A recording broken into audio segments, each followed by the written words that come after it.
रसूलुल्लाह सल्लल्लाहु अलैहि वसल्लम ने तीसरा सवाल जो भाई ने लिखा है कि दाढ़ी के बारे में इसकी शरीहत क्या है।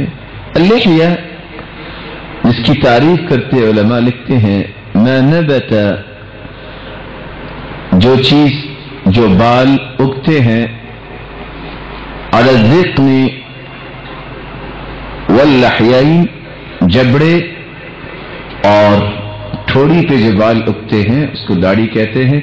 बाकी रहा कि इधर से बाल तराशना, तिरमिज़ी की एक रिवायत पेश की जाती है, हारून बल्खी की रिवायत जो ज़ईफ़ जिद्दन बल्कि मौज़ू रिवायत है, घड़ने वाला बात ये शख्स था, उस रिवायत की कोई एतबार नहीं किया जाएगा।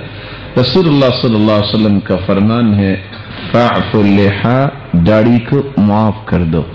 और ये बात पहले भी आप समझ चुके हैं, लेकिन मुझे उम्मीद है कि एक मरतबा हम दोहराने से याद आ जाएगी। जब हम लैलतुल क़द्र की तलाश में जागते हैं तो कौन सी दुआ करते हैं, याद है किसी को? अल्लाहुम्मा इन्नका अफ़ून तुहिब्बुल अफ़्वा फ़अफ़ु अन्नी, कहते हैं। ये तिरमिज़ी की रिवायत है और इसकी राविया सय्यदा आइशा रज़ियल्लाहु अन्हा है और इमाम अल्बानी रहमतुल्लाहि अलैहि ने इसको हसन कहा है। अब यहाँ क्या मतलब है फ़अफ़ु अन्नी? इतिकाफ में कोई बैठा हो और रो रहा हो, दुआ कर रहा हो, फ़अफ़ु अन्नी, या अल्लाह मुझे माफ कर दे। क्या माफ कर दे? बोले, गुनाह माफ कर दे। कितने? सारे क्या दे? हो सकता है कभी आपने सुना हो या अल्लाह अगर 10 मन गुनाह है तो 5 मन कर दे, और 5 मन फिर सही, हो सकता है ऐसे। तो वहां फ़अफ़ु अन्नी से मुराद यह है कि मेरे सारे गुनाह माफ कर दे। और एक रिवायत है, और अगर 22 रिवायतों में ये अल्फाज आ जाए फ़अफ़ुल लिहा, दाढ़ी को माफ कर दो, उसका मतलब क्या होगा? सारी दाढ़ी को माफ कर दो कि थोड़ी को?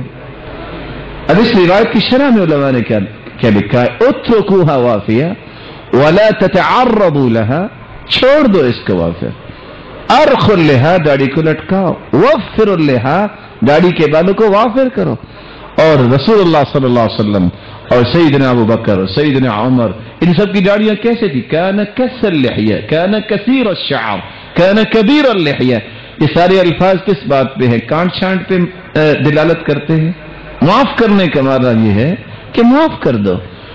वो एक लफ्ज बोला जाता है ना, forgiveness is better than revenge, इंतकाम लेने से बेहतर क्या है? माफ करना। अगर 2 लगा के माफ किया तो उसको माफी कहते हैं। लेकिन एक बात समझने वाली है, कायनात में इससे शरीफ कोई चीज नहीं है।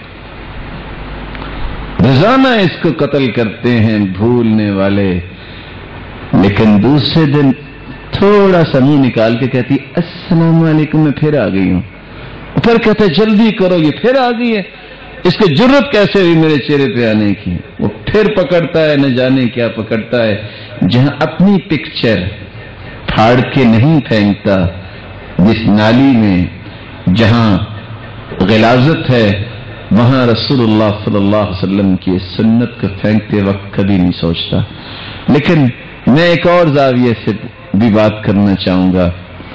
दुनिया में किसी ने एक बेटी का निकाह देना होता है, वो चेहरा देख के देता है। जिस रब ने 2 हूरें, और अगर तिरमिज़ी की रिवायत को मान लिया जाए तो 70 हूरें देनी है, बगैर चेहरा देखे कैसे देगा? यही होता है ना दुनिया में, चेहरा देखते ना होने वाला दामाद कौन सा है। और सबसे ज्यादा मजमा हुस्न क्या है? चेहरा ही है। कोई ये नहीं कहता कि मेरे मंगेतर का टखना बड़ा खूबसूरत है, चेहरा ही होता है ना मजमा हुस्न। और जिसको अल्लाह के रसूल का चेहरा पसंद नहीं है, उसकी सिलेक्शन फिर आखिर कौन सी है? जो आज चंद बालों को उठा के जमीन पे चलते वक्त शर्माता है, वो कल को गुनाहों की गठरियां उठा के पुलसात से कैसे गुजरेगा? बाज बुजुर्ग जो होते हैं ना, वैसे ही बरकतों वाले होते हैं, क्योंकि अलबरकतु मा कबीरकुम, बरकत बड़ों के साथ है। लेकिन बाज दफा ऐसी कमाल की बात करते हैं वो इंसान के दिल में उतर जाती है। इत्तेफाक से मैंने एक दिन ये हदीस सुनाई कि दाढ़ी को माफ करना चाहिए, तो दर्स के बाद वो बुजुर्ग खड़े हो गए, कहते हैं मौलवी साहब मुड़ गल तुहाडी ठीक है जी, एडी भारी हुंदी ते मौलवी तो सुबह उठ के मुंह पर ने डिगे होंगे। पता नहीं उनको कैसे सोच आ गई। तो ये इतनी भारी नहीं है वाकई। मैं क्या कहूंगा, اگر یہ عیب ہوتا تو سرتاج رسول کے چہرہ انور پہ یہ نہ ہوتی. اور آپ کو میں نے یہ بات بتائی ہوئی ہے، دہراتا ہوں. یوسف کو دیکھ کے شہزادیوں نے کیا کر لیے تھے؟ ہاتھ کاٹ لیے تھے. اتنا حسن. بلکہ کیا کہتی ہیں وہ؟ فلما رأينه أكبرنه وقطعن أيديهن وقلن حاشا لله ما هذا بشرا إن هذا إلا ملك كريم. نہیں بندہ تو نہیں لگتا پہ، تو فرشتہ ہی لگتا پہ. فرشتہ صرف انسان بنتا ہے جو داڑھی کے ساتھ بنتا ہے. اور آپ یہ بات ذہن میں رکھیے، ان کو دیکھ کے تو انگلیاں اور ہاتھ کاٹ لیے تھے. کوئی میرا محترم بھائی بتائے کہ اس کی شیب کو دیکھ کے کسی عورت نے ناخن نہیں کاٹا ہو، تو حسن کس پہ ہوا؟ اس لیے بھولنا نہیں چاہیے. یہ جو باتیں بن چکی ہیں کہ عادی رکھ لیں اور یہ کر لیں، مسلمان کو اس کو معاف کرنا چاہیے. اللہ ہمیں توفیق سے نوازے.